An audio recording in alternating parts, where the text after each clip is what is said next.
सभी राधे राधे। श्री कृष्ण ने बताया है कि जिस घर में इन 3 लोगों की चलती है उस घर में भयंकर गरीबी आती है। दोस्तों, आज हम आपको एक प्राचीन कथा का श्रवण करा रहे हैं। इस कथा के माध्यम से हम जानेंगे कि जिस घर में इन 3 लोगों की चलती है उस घर का सर्वनाश हो जाता है।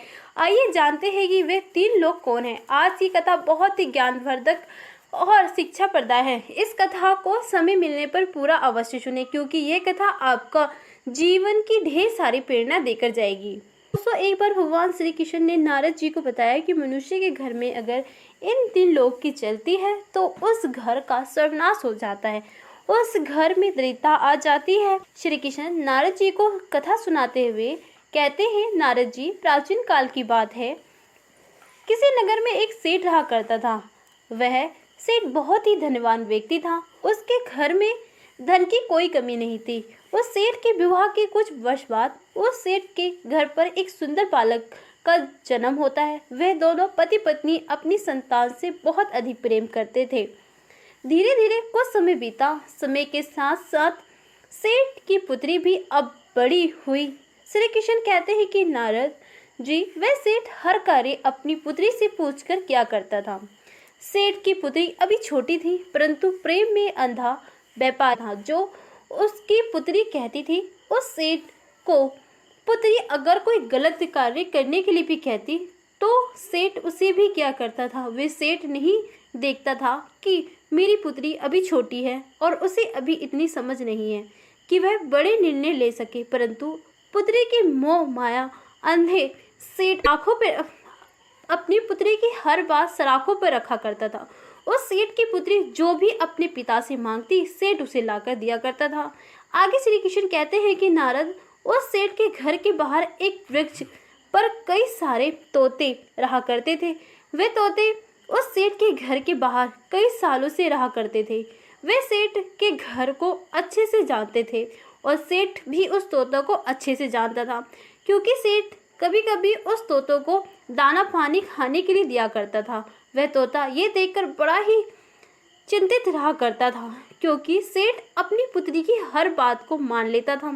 सेठ की पुत्री जिस भी चीज की जिद करती, सेठ उसे लाकर दे देता था। एक दिन की बात है, वह तोता उस पेड़ पर बैठकर यह देख रहा था। तभी तोता सेठ से कहता है कि सेठ जी, तुम्हें अपनी पुत्री के मुंह में इतना अंधा नहीं होना चाहिए। तुम्हारी यह गलती तुम्हें आगे जाकर बहुत भारी पड़ेगी। तब सेठ कहता है कि अरे तोता, तुम नहीं जानते, मेरी पुत्री स्वयं भगवान का रूप है। इतनी मन्नतों के बाद मुझे पुत्री की प्राप्ति हुई है। अब तो वह जैसे कहेगी वैसे ही मैं करूँगा। तोता कहता है कि अरे सेठ जी, तुम तो पुत्री के मुँह में अंधे हो गए हो। तुम्हें मेरी बात समझ में नहीं आ रही है। मैं तुम्हें एक कहानी सुनाता हूँ। उस सेठ को एक कहानी सुनाता है और कहता है, सेठ, प्राचीन काल की बात है, एक गांव में एक सेठ रहा करता था। वह सेठ बड़ा ही भोला भाला व्यक्ति था। उस सेठ के 3 बेटे थे। सेठ अपनी तीनों बेटे के साथ घर में आराम से रहा करता था। अपने सभी बेटे का विवाह कर दिया था। सेठ की 3 बहुएं सेठ की खूब सेवा किया करती थी।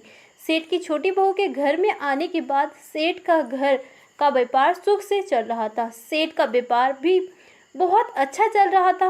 उस सेठ के घर का माहौल बड़ा ही शांत भरा था। सेठ की बहू भी आपस में बड़े ही प्रेम से मिलकर रहा करती थी। तीनों बहुएं मिलकर एक साथ खाना पकाती और अपने पतियों को और सास ससुर को खिलाती। इधर सेठ का व्यापार भी बड़े ही अच्छे से चल पड़ा था।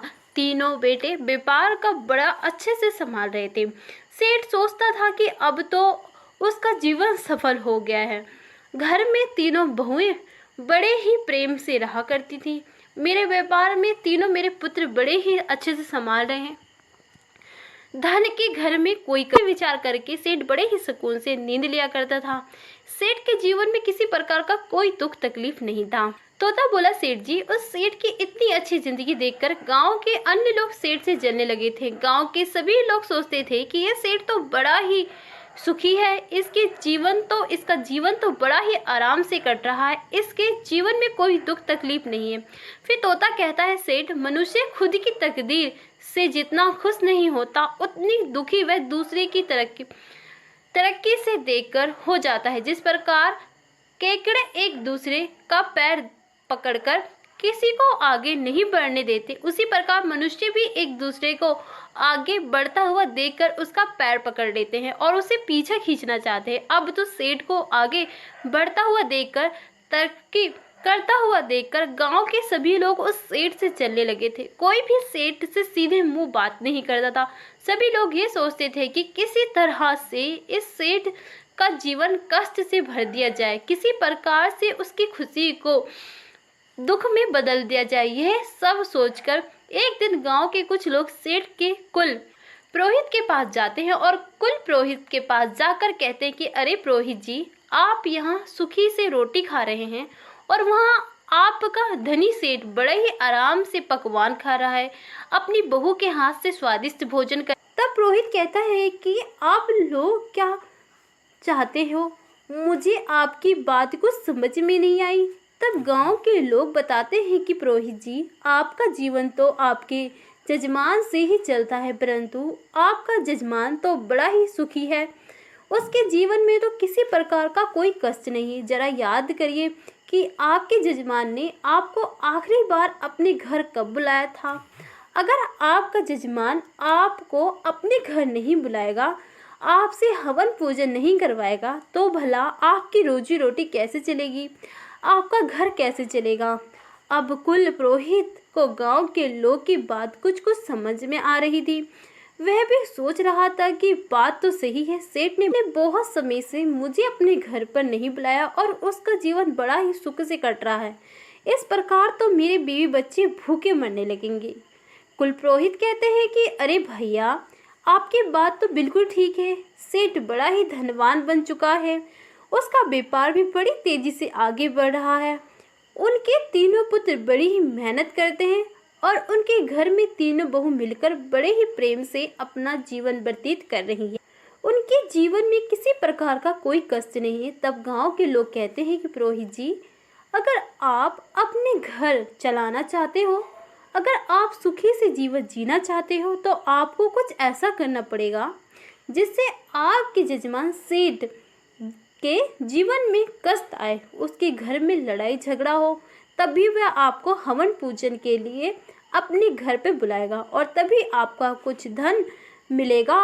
अगर ऐसे ही चलता रहा तो आप एक दिन गरीब हो जाएंगे और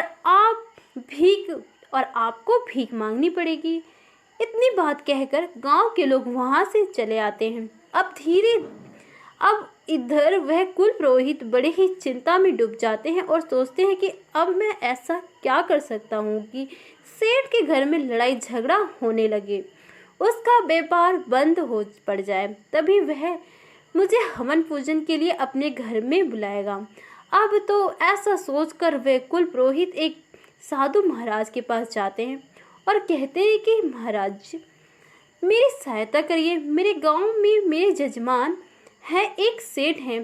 सेठ बड़ा ही सुखी जीवन जी रहा है, उसके जीवन में किसी प्रकार का कोई कष्ट नहीं है। वह पुरोहित कहता है कि महाराज, जिस प्रकार चोरों का जीवन लापरवाह लोगों से चलता है, उसी प्रकार पुरोहित और पंडित का जीवन अपने यजमान से चलता है। अगर यजमान के घर में कोई दुख तकलीफ नहीं होगी तो वह हमें अपने घर बुलाएंगे नहीं, और फिर हमारा जीवन कैसे चलेगा, हमें कैसे धन अर्जित करेंगे, हम तो भूखे मर जाएंगे। यजमान की बात सुनकर वह साधु कहता है कि पुरोहित, आप चिंता मत करिए, आप बताइए कि क्या तकलीफ है और आप क्या चाहते हो। तब पुरोहित कहता है कि महाराज, मैं चाहता हूँ कि सेठ के घर में कुछ कष्ट आने लगे, उसके घर में लड़ाई झगड़ा होने लगे, उसके व्यापार में कुछ कमी आ जाए, तभी वह मुझे हवन पूजन करने के लिए अपने घर पर बुलाएगा। कुल पुरोहित की बात सुनने के बाद साधु महाराज कहते हैं कि देखो, मैं आपको अभी देखकर बताता हूँ कि सेठ के जीवन में इतना सुख और समृद्धि का कारण आखिर क्या है। अब तो वह साधु महाराज अपनी दिव्य दृष्टि आंखें बंद करके देखता है कि कुछ देर आंखें बंद करके देखने के बाद साधु महाराज आंख खोलकर अपने सामने बैठे पुरोहित से कहता है कि पुरोहित जी, सेठ के आगे बढ़ने का कारण उसके घर में छोटी बहू है। सेठ की जो छोटी बहू है वह साक्षात लक्ष्मी का रूप है। वह बड़ी ही संस्कारी और बड़ी ही बुद्धिमान स्त्री है। जब से वह सेठ के घर में आई है तभी से सेठ के घर में सब कुछ मंगल ही मंगल हो रहा है और उसका जीवन बड़ा ही सुखी से कट रहा है। कोई लड़ाई झगड़ा नहीं हो रहा है। ऐसी स्त्री जिस भी घर में रहती है वह घर खूब फूलता और खिलता है। कुल पुरोहित कहते हैं, महाराज अगर ऐसा है तो इसका कोई रास्ता तो होगा जिससे सेठ के घर में लड़ाई झगड़ा होने लगे, उस सेठ का व्यापार कुछ ठंडा पड़ जाए। तब साधु महाराज कहते, देखो पुरोहित जी, तुम चिंता मत करो, तुम्हें बस एक काम करना है। तुम सेठ के घर जाओ और सेठ से कहना कि सेठ जी, मुझे आपके खेत में से एक हरा बांस दे दो और तुम सेठ से हरा बांस मांग कर ले आना और उसे अपने घर लाकर रख लेना। अब तुम ऐसा करोगे तो सेठ कुछ ही दिन में निधन हो जाएगा, उसके घर में लड़ाई झगड़ा होने लगे, उसकी बहू आपस में झगड़ा करने लगी और उसका जीवन दुख से भर जाएगा। तब वह तुम्हें हवन पूजन के लिए अपने घर में अवश्य बुलाएगा। वह तोता उस सेठ से आगे कहता है कि सेठ जी, उस साधु महाराज की बात सुनने के बाद कुल पुरोहित साधु महाराज को धन्यवाद कहकर अपने घर चले जाते हैं। पुरोहित सोचता है कि अब तो अगले ही दिन में सेठ के घर पर जाऊंगा और उसके खेत में से एक हरा बांस मांग कर लाऊंगा। अगले दिन सुबह होती है और कुल पुरोहित सेठ के घर पहुंच जाते हैं। सेठ के घर पहुंचने पर पुरोहित आवाज लगाते हैं तो अंदर से सेठ आराम कर रहा होता है। सेठ बाहर आकर देखता है तो वह अपने कुल पुरोहित का बड़ा ही स्वागत करता है, बहुत आदर संस्कार करता है और पुरोहित को ले जाकर अंदर बैठाता है। आगे सेठ कहते हैं कि बताइए पुरोहित जी, आज इतने दिनों बाद आपको हमारे घर कैसा आना हुआ? कुल पुरोहित कहते हैं कि सेठ जी, मैं बस यहाँ से गुजर रहा था तो सोचा आपसे मिलता चलूं। अब तो पुरोहित अपनी मीठी बातों से सेठ को फंसा लेता है और कुछ देर बाद कहता है, सेठ जी, मुझे आपके खेत में से एक हरा बांस चाहिए, क्या आप मुझे दे सकते हैं? तब सेठ जी कहते हैं कि अवश्य पुरोहित जी, आपने इतनी छोटी सी चीज़ मांगी, हम अभी आपको लेकर देते हैं। अब तो सेठ जी अपने खेत में जाते हैं और एक बांस तोड़कर लाते हैं। उधर हाथ में हरा बांस लाते हैं। अपने ससुर को आते हुए देखकर सेठ जी की छोटी बहू वह भाग भाग के आती है और कहती है कि पिताजी, आप ये बांस का टुकड़ा क्यों लेकर आए हो? तब सेठ बताता है कि बेटी, पुरोहित जी हमारे घर आए हैं और वह चाहते हैं कि हम उन्हें अपने खेत में से हरा बांस का टुकड़ा लाकर दे, इसलिए उनको देने के लिए हम ये बांस लेकर आए हैं। तब वह कहती है, पिताजी आप यह बांस पुरोहित जी को अवश्य दे दीजिए, परंतु इससे पहले कुछ देर आप ये बांस मुझे दे दीजिए, मैं कुछ देर में यह लाकर आपको दे दूंगी। फिर तो अपनी छोटी बहू को बांस देकर सेठ चला जाता है। उधर वह सेठ की छोटी बहू बांस में से कुछ हरे पत्ते तोड़कर अपने घर में बांध लेती है और गाय को खिला देती है और इसके बाद वह बस बांस लेकर जाकर अपने पिता को दे देती है। अब तो वह सेठ हरा बांस पुरोहित को दे देता है और कहता है कि लीजिए पुरोहित जी, अपने हरा बांस मांगा था और ये बांस इसी आप ले जाइए। अब वह पुरोहित बहुत ही खुश हो जाता है, सोचता है कि अब तो सेठ के घर की खुशी उसने मुझे दे दी है और वह पुरोहित अपने घर लौट जाता है और अपने घर पर जाकर बांस का रख देता है और ये सोचता है कि अब बस कुछ दिनों में सेठ मुझे याद करेगा, क्योंकि उसके घर में खूब लड़ाई झगड़ा होगा और गृह क्लेश होगा, तब हवन पूजन कराएगा, मैं अच्छे पैसे सेठ से मांग लूँगा। ऐसा विचार करके वह कुल पुरोहित अब प्रसन्न हो रहा था। अब तो पुरोहित इंतजार करने लगा कि कब सेठ का बुलावा आए और मैं जाकर सेठ के घर में हवन पूजा करूं। आगे वह तोता उस सेठ से कहता, सेठ जी का इंतजार करते करते पुरोहित को 3 महीने बीत चुके। इंतजार करते करते अब वह पुरोहित थक चुका था। तब एक दिन कुल पुरोहित दोबारा उन साधु महाराज की कुटिया में जाता है। वह कहता है कि महाराज, आपके बताए अनुसार मैंने उसके घर जा सेठ के खेत में से हरा बांस मांग लिया था, परंतु आज 3 महीने होने को आ गए हैं और अभी तक सेठ ने मुझे कोई बुलावा नहीं भेजा और वह बड़ी आराम से, बड़े ही सुख से अपना जीवन व्यतीत कर रहा है। उसके घर में किसी प्रकार का कोई दुख तकलीफ नहीं है। तब साधु महाराज आंख बंद करके अपनी दिव्य दृष्टि से देखते हैं तो बताते हैं कि अरे पुरोहित जी, मैंने आपको बताया था ना कि सेठ की छोटी बहू बड़ी ही चालाक और बड़ी ही बुद्धिमान है। दरअसल बात यह है कि जब सेठ आपको वह हरा घास दे रहा था तो आपकी छोटी बहू ने उसमें से हरे पत्ते तोड़कर अपने गाय को खिला दिए थे। इसी कारण उसकी खुशी और सुख समृद्धि उसके घर में ही रह गई। परंतु आप चिंता मत करिए, आपकी सहायता मैं जरूर करूंगा। फिर साधु महाराज कहते हैं कि पुरोहित जी, अब आपको क्या करना है कि सेठ के घर जाना है और सेठ से उसकी गाय मांगकर अपने घर ले आना।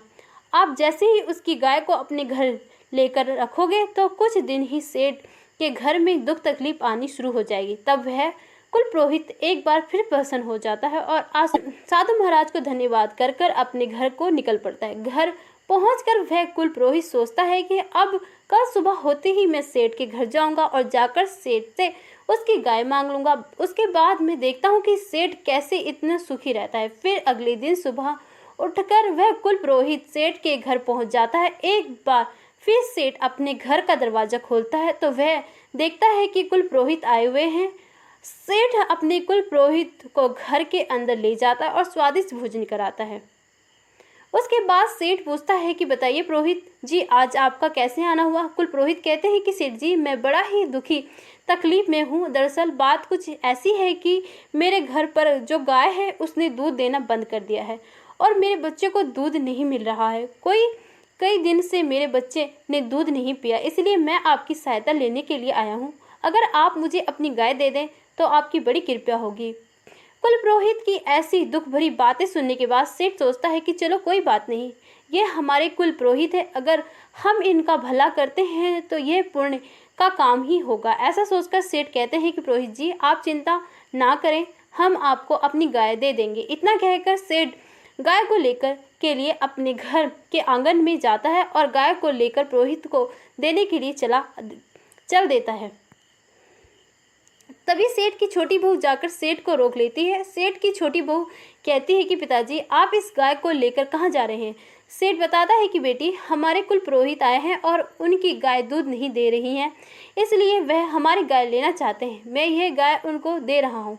तब सेठ की छोटी बहू कहती है, पिताजी आप कुछ देर ठहरिए, मैं अभी आई। फिर वह छोटी बहू अंदर जाती है और एक साफ सफ़ेद रंग की चादर लेकर आती है। वह उस चादर से उस गाय के आंसू पोंछकर चादर को अंदर रख देती है और कहती है कि पिताजी, अब आप जाइए और इस गाय को पुरोहित जी को दे दीजिए। फिर वह सेठ उस गाय को पुरोहित जी के पास ले जाता है और कहते हैं कि लीजिए पुरोहित जी, यह रही आपकी गाय, इसे ले जाइए और अपने बच्चे को दूध पिलाओ। और सेठ की गाय देखकर पुरोहित बड़ा ही प्रसन्न हो जाता है और उसे लेकर तुरंत अपने घर के लिए निकल पड़ता है।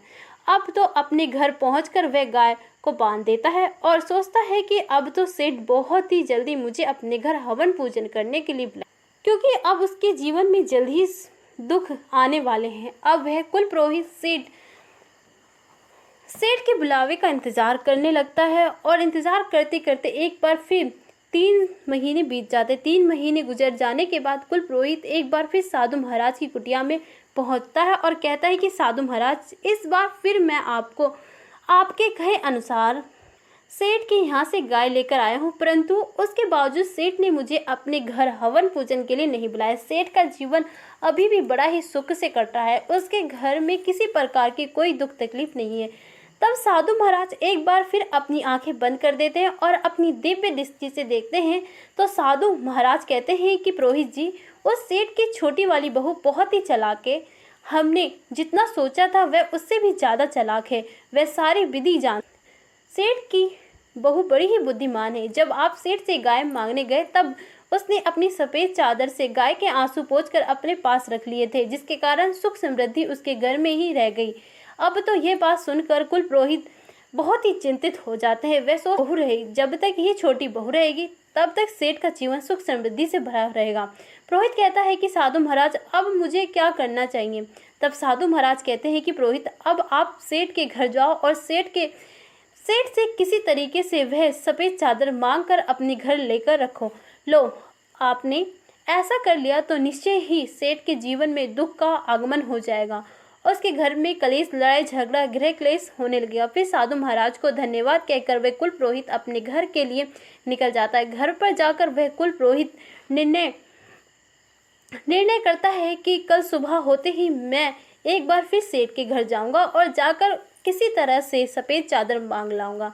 वह तोता उस सेठ से कहता, सेठ अगले दिन वह पुरोहित सुबह उठते ही बड़ा ही प्रसन्न हो जाता है और सोचता है कि आज तो सेठ से उसकी सफ़ेद चादर मांग कर लाऊंगा।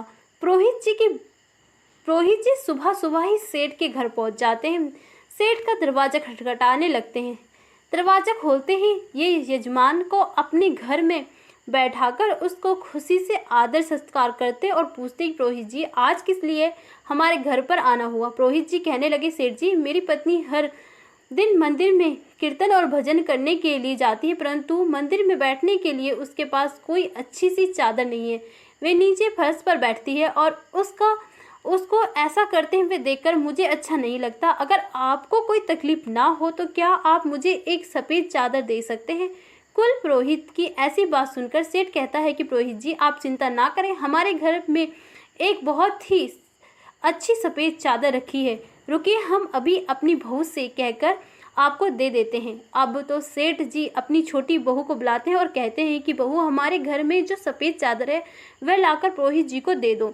अपने पिताजी की बात सुनकर वह छोटी बहू अंदर जाती है और वह उसे सफ़ेद चादर को निकालकर, जिससे उसने गाय के आंसू को पोंछा था, वह उस चादर को निकालकर उसका एक धागा तोड़कर अपने मुंह में बांध लेती है और उसे खा लेती है। चादर का धागा खाने के बाद वह छोटी बहू चादर लाकर अपने पुरोहित जी को दे देती है। छोटी बहू से चादर लेकर पुरोहित जी मुस्कुराते हुए अपने घर के लिए निकल पड़ते हैं और घर पर जाकर वह सोचते हैं कि अब तो सेठ मुझे बहुत ही जल्दी अपने घर बुलाएगा। अब सेठ की राह देखते देखते वह कुल पुरोहित कई महीने तक इंतजार करता रहता है। धीरे धीरे करके ऐसे ही 2 महीने का समय निकल जाता है। अब इंतजार करते करते पुरोहित थक जाता है।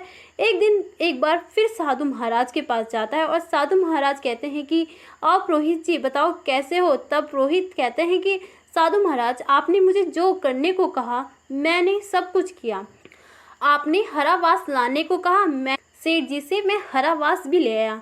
आपने गाय लाने को कहा, मैं सेठ जी से गाय भी ले आया। फिर आपने सफ़ेद चादर लाने को कहा, वो भी सेठ जी से मैं ले आया। परंतु वह सेठ अभी भी अपने जीवन बड़े आराम से जी रहा है।